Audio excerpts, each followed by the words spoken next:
I mean, where do we even start? It's like cut glass, the way it feels and looks, and all by hand, all drawn by hand. How does somebody even learn how to do this? I just keep pushing, keep trying to do stuff a nicer way. And you can't, people, oh, we build bikes, but you can't really catch all the details on these unless you see it in person. Oh, shit. It's like the funnest motorcycle ride you'll ever take. Low 6 seconds in the quarter mile and at about 240.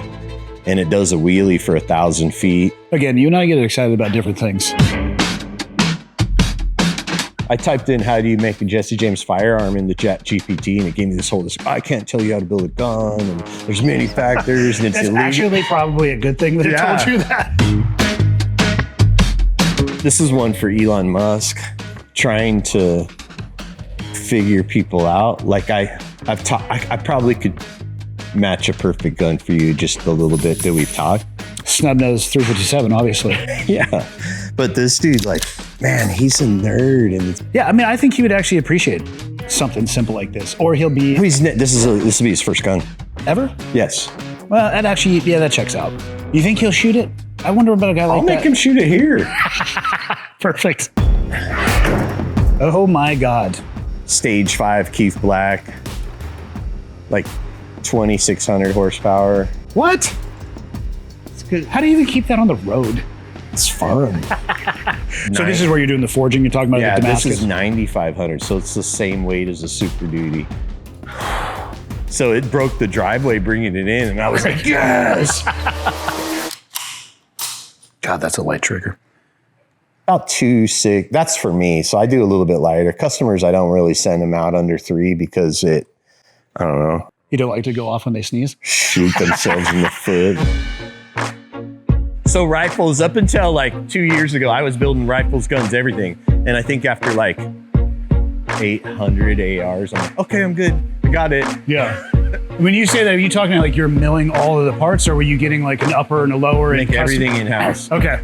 For ARs, we make everything except for trigger and the pins. Okay. I use an American trigger, but like this rifle, we make the stocks, everything. You just all CNC'd right in the house? Yes. We make our own mag, like a 33 round mag.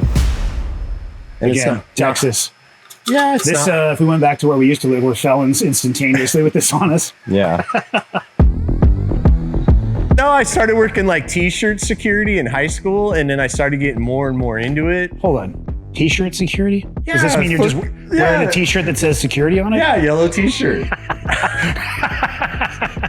I was like Rick Rubin's Ray Donovan for like 6 or 7 years.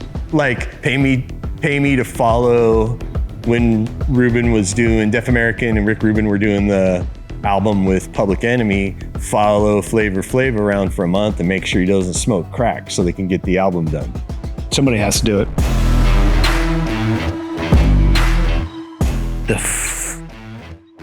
I have never seen that level of realism. What do you want people to get out of your book? Why'd you decide to write a third one? I've only found, like, I'm keen on literature as far as anything that's inspirational. So a lot of artist stuff, a lot of contemporary art and artists, because I think 40s through the 60s, New York artists had a work ethic and stuff. You know, they were having to work and do stuff and get it done. So they have a little bit of a work ethic, but there's not really anybody. I've only found really one book that speaks to like working with your hands and blue collar. And it's a book called The Blue Collar Journal. And it's about a college president that takes a 1-year sabbatical and wants to work blue collar jobs during his sabbatical just to see what it's like. He's going to get a different optic on Trash the man, yeah, ditch digger, and a dishwasher at the busiest seafood restaurant in Boston. Oh boy. And it's the most amazing book because like he said he had to come back for he's on the board of some Barclays bank or something. He had to come back for a board meeting in New York City.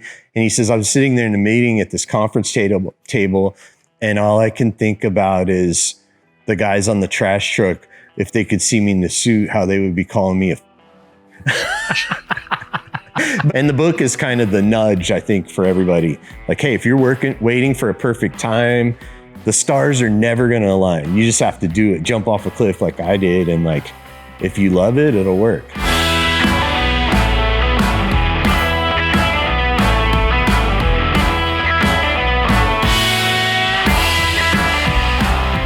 I want to pause for a moment and acknowledge a brand that's doing something that you don't see very often anymore.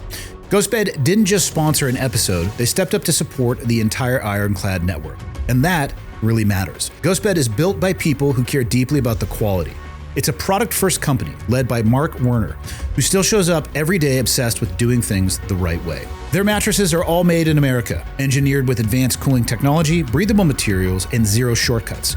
These are beds built for people who work hard and actually need real recovery at the end of the day.